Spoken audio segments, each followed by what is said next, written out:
How many patients are enough to make you feel fulfilled?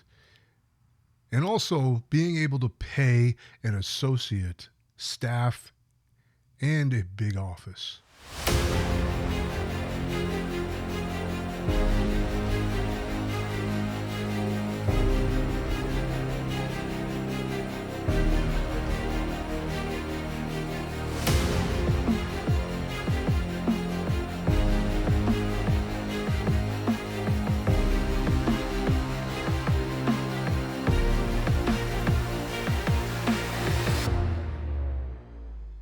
This is Dr. Spencer Coaches. Today I'm going to talk to you about how do you grow and scale your practice. Because if you're a healthcare practitioner, doctor, chiropractor, acupuncturist, naturopath, you may have started out in humble beginnings in a one-room office with your heart-filled passion to help your patients heal. Whatever modality you choose to practice, your intention is patient care and efficacy. You want to see your patients get results because you love them. You want to nurture them. You want them to feel cared for in your office. Only in the beginning, most docs, chiropractors, or acupuncturists, naturopaths, healthcare practitioners, maybe you started out as an associate. I know I did. And I was shown the ropes of how to run a practice, patient management, how to run an office, and so on. But I also wanted to go off on my own and have my own practice. Now myself, I bought a practice, so it already had patients and had 2 other businesses in there. But I see a lot of doctors or healthcare practitioners start out in a one-room office. Because the low overhead, no staff, just you and your patients. All you've got to do is invest in a desk, a laptop, an exam table, your stethoscope, your blood pressure cuff. There's not a whole lot of overhead. And then you start to wonder who's going to come in. Just because you open an office doesn't mean people are going to show up. So maybe you ask some friends, some neighbors, some family. If they're sick, if they're feeling bodies aching, whatever their physical health issue is, they come to you for support because they know you. They have a history with you. They trust you. They like you. And maybe you have a steady flow for the first 6 months of acquaintances, colleagues. After 6 months to a year, it begins to dry up. You got results with your friends and family, colleagues, neighbors. And now you start knocking on the offices around you, getting to know them, asking them if they need any help or if they know somebody who could use your services. And then you offer a trade. Say there's a psychiatrist, psychologist, there's a dentist in the office.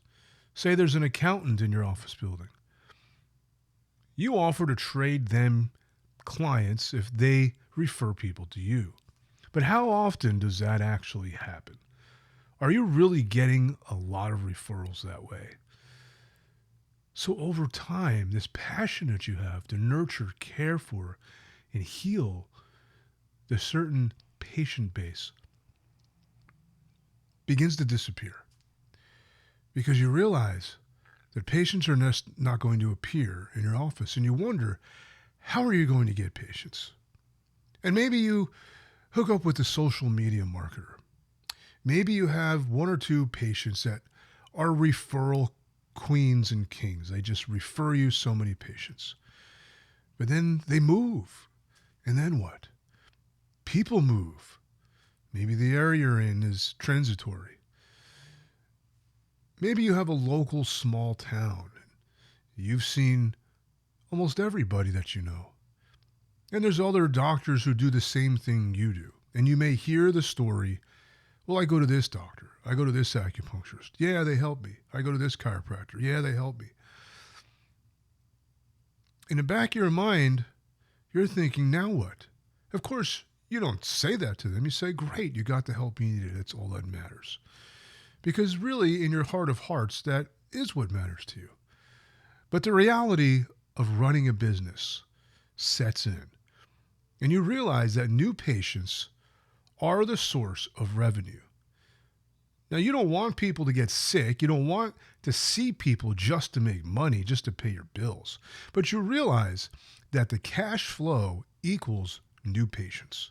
That without new patients, you have zero cash flow. There's no profit margin. There's no gross revenue. So, not that you want to make it about money, but you realize the necessity of attracting new patients to you. And perhaps you get someone who really helps you out. And your practice starts to boom. Now you find yourself bookkeeping, being a receptionist, being a scheduler, being an office manager, being a file keeper, being an insurance biller, on top of being a doctor. And you decide, I'm just going to do it. I will figure it out on my own, and I'll just get it done. And so you do that, but then your attention is divided. You're with a patient, but you're thinking about you have to submit an insurance bill because the patient wants to get reimbursed or you want to get reimbursed. Now, this is where prioritization and managing and leadership come in, because you can't do everything. You're wearing all the hats now, and you realize that this can't last forever, because those 8-hour days turn into 14-hour days. And then your weekends are eaten up doing insurance billing and paperwork, patient file management, cleaning your office, ordering new whatever. It never ends. The tasks never end. Believe me, I know. I've owned my own practice, and I learned the hard way. I had a business coach who helped me market my practice, and that's what kickstarted my practice. I became the chiropractor of the UFC gym. I got all my new patients from there. I practiced Brazilian Jiu-Jitsu and got to know the Brazilian Jiu-Jitsu community. And they got to know me, and they trusted me because I practiced Brazilian Jiu-Jitsu. So they knew that I understood the type of injuries that they go under and what their goals are and how they want to get back into rolling. Had a great rapport with that community. Had a lot of personal trainers under my wing. And they were asking me, Dr. Howe, how are you getting so many patients? I said, you gotta connect with people. You see, I go and talk to everybody, and I just, not for the purpose of getting patients, but I want to get to know them. I connect with them. I bond so they know my name and face. And then over time, we keep talking so they get comfortable around me. And then they, what do you do, by the way? Oh, by the way, I'm a chiropractor. By the way, I do functional medicine. Oh, well, I was looking for a chiropractor. I was looking for a functional medicine practitioner. And then they just call me up. Do you have a card? Yeah, I'd love to come see you, because they already know me, because there's a bond. And I found that to be the key to my success when I had a practice. So you got to be a people person. In any service-oriented business, you got to know how to connect with people and empathize with people. Because if you don't know where people are coming from and you can't break the ice and help people to lower their guard so that they will open up to you and be vulnerable with you, so they allow you to get to know them in a way that their friends and family don't really get to know, because you're the doctor, you're the healer, you're the healthcare practitioner. They may talk to you about something very private. And that's a sense of trust. If they don't know, like, and trust you, they're not going to open up to you. So, to the point, say you get these skills and you build your practice. Well, what happens when you have too many patients than you can handle? How do you delegate? Maybe that's not even a word in your vocabulary just yet. But it's something you need to consider as your leadership, because you can't wear all the hats all the time. You may have to outsource for your accounting, which you should. You shouldn't do your own books. You should have an accountant, but maybe you're doing your own books and then sending those books to the accountant, and then the numbers could be off and you get audited. So you hire a bookkeeper to come in and do your books once a week. So at the end of the month, you got a monthly, profit and loss metrics all itemized out. And then each month you can add those up, and then every quarter you do your taxes. Maybe you hire a virtual assistant to do your scheduling for you, to answer phone calls when your office isn't open. Maybe you want to hire a receptionist, but if you're in a one-room office, how are you going to fit you and a receptionist in there? It's going to be real tight quarters. So you may start looking for a bigger office, a multiple room office, maybe partner with somebody. Maybe rent a room in a group practice so they have a receptionist team that handles the insurance work, and then all you got to do is take care of your patients. And then you got to split your profit now 50-50 with them. And you realize that's eating in your profit margin. You got student loans to pay. Perhaps you have some personal goals of buying a house. Maybe you want to start a family, and you realize the cost of raising a family is astronomical. You realize that you don't want to make it about money, but you realize the importance of the finances. That without a healthy financial gain, without a healthy profit margin, you're not going to be able to practice. You're not going to be able to help anybody. And the more money you make, the more you can help people, because you can buy better equipment.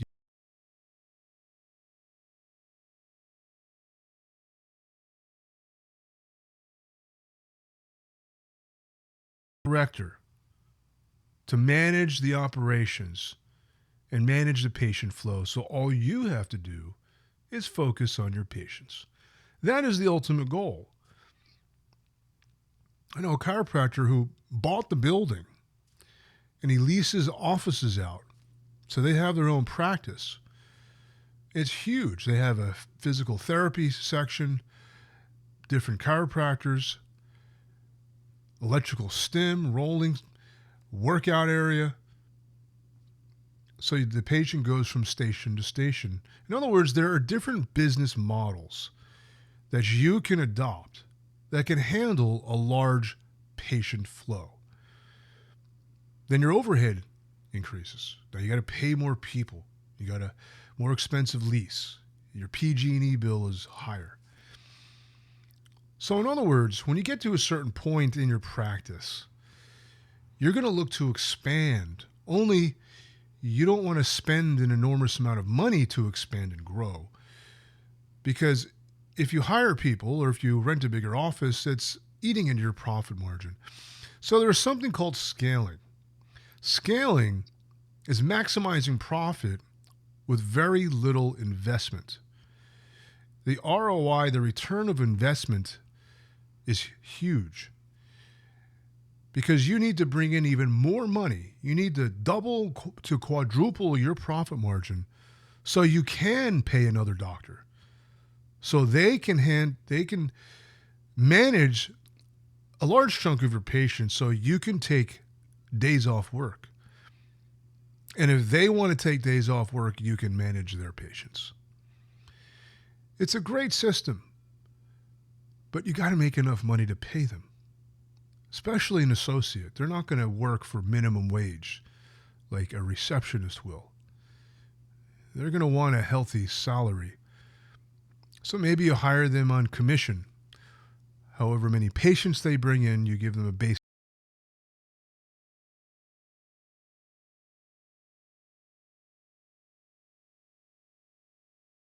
monthly salary, because it motivates them to look for new patients, to get the message of the service that they provide.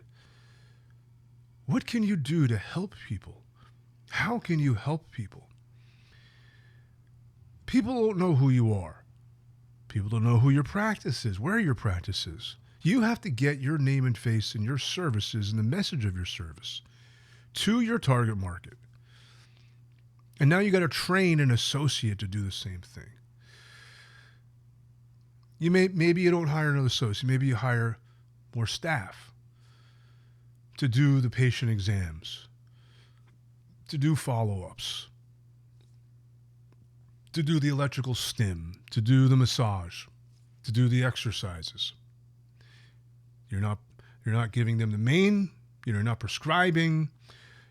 They're not prescribing, they're not adjusting, they're not doing the needling. Whatever modality that you're working in, you do that modality. But now you have to make more money. This is the scaling. So how do you do that? And that's where business coaching comes in.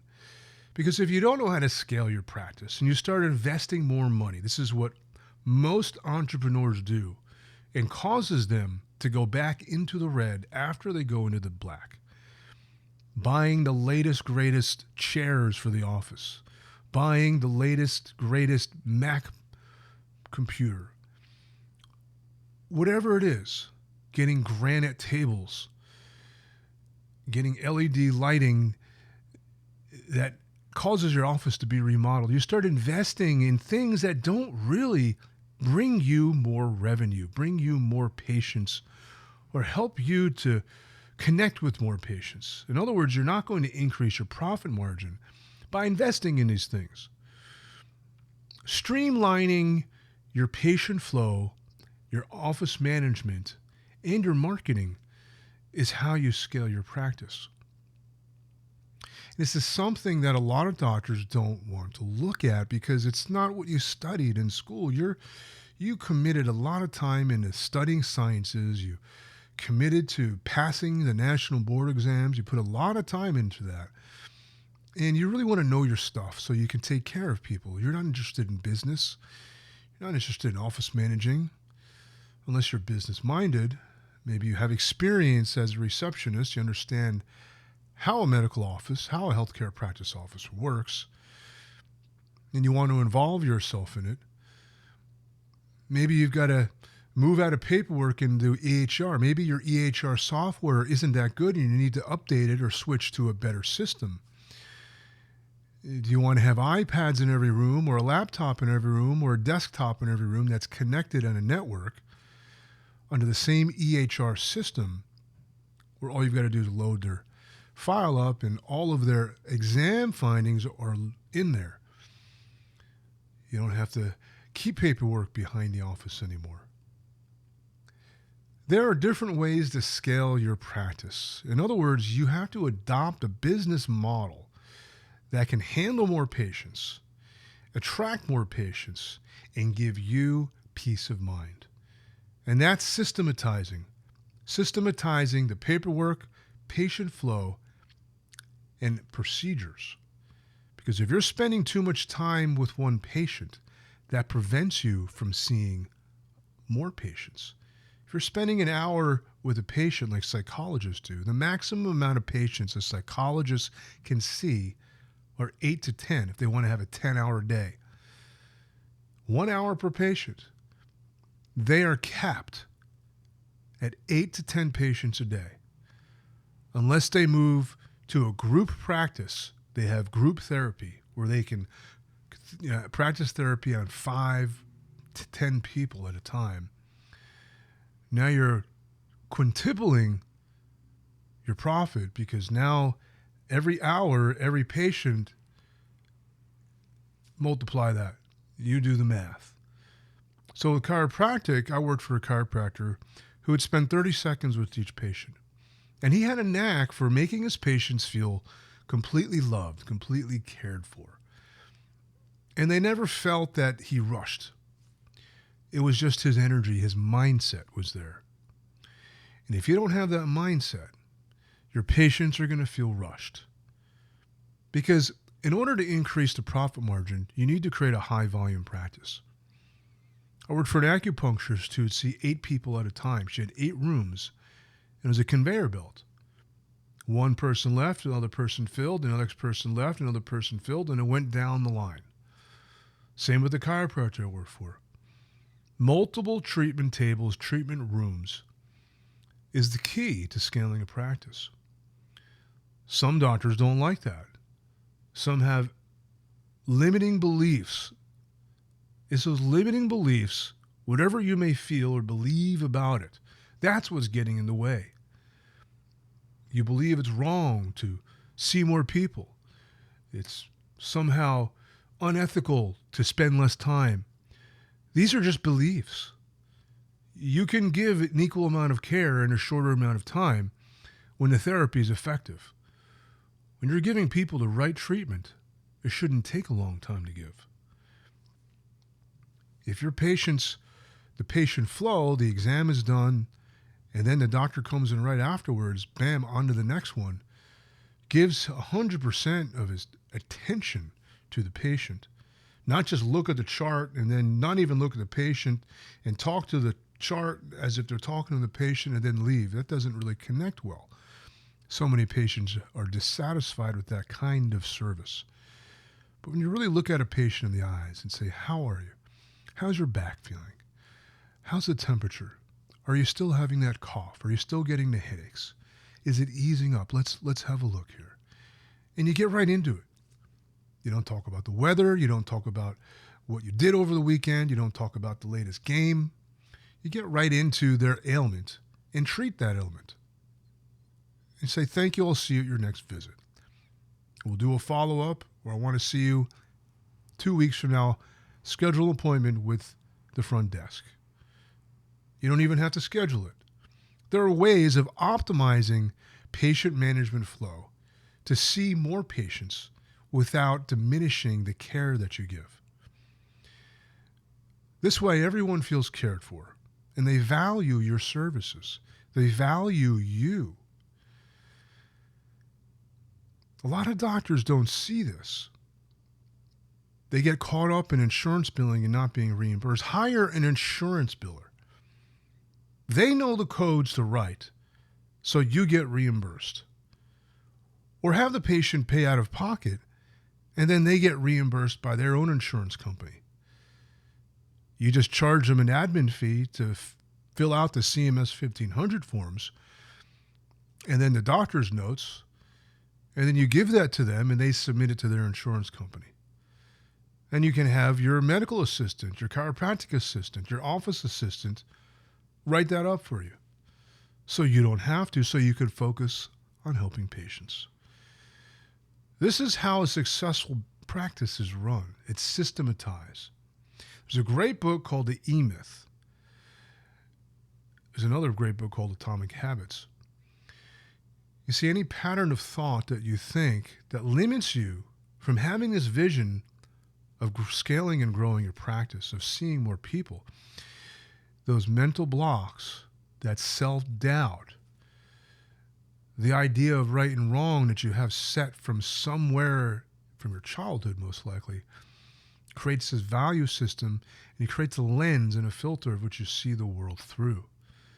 And you don't see possibility. That's something else that needs to be examined.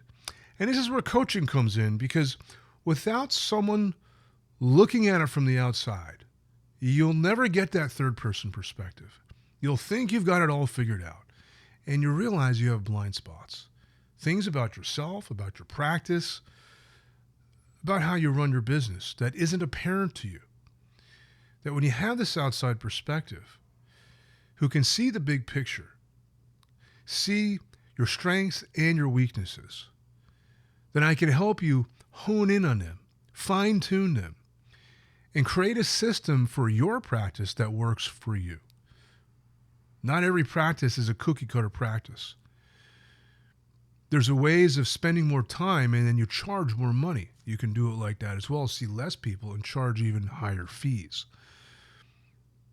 There's different ways to increase the profit margin without driving yourself mad wearing all the hats. Worrying about how you're going to pay an associate, pay the new employee. Scale your practice first, which is optimizing and preparing your practice, preparing your business to grow.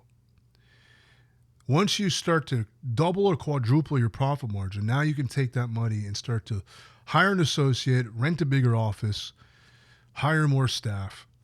That's when you reinvest it in growth. Until you make double or quadruple your profit, you can't even think about hiring anybody because you got bills to pay, you got personal financial goals, whether it's buying a new house or renting a bigger apartment, whatever it is. You didn't get into it to be piss poor. You got into it for the lifestyle, to have a great life. And not just you, but help your patients have a great life and help your staff have a great life. How do you do that? How do you go from the one-room office to a 10-room office? Well, go ahead and click on the link. We can schedule a consultation so you can discover my 3-day workweek business method that I developed to help scale and grow healthcare practices. You'll get a 2024 business plan, a mindset coaching session, and a high-performance nutrition plan. It's going to help your energy be even-keeled and help your mind stay focused throughout the day and week. Go ahead and click on the link below if you want to make more money, have more fun, and have more time to spend with the people who matter. Then you don't want to miss this. I'm only accepting 4 new people in my next upcoming program. So click on the link, get a free consultation, get a business assessment. This is Dr. Spencer Coaches. Thank you so much for listening.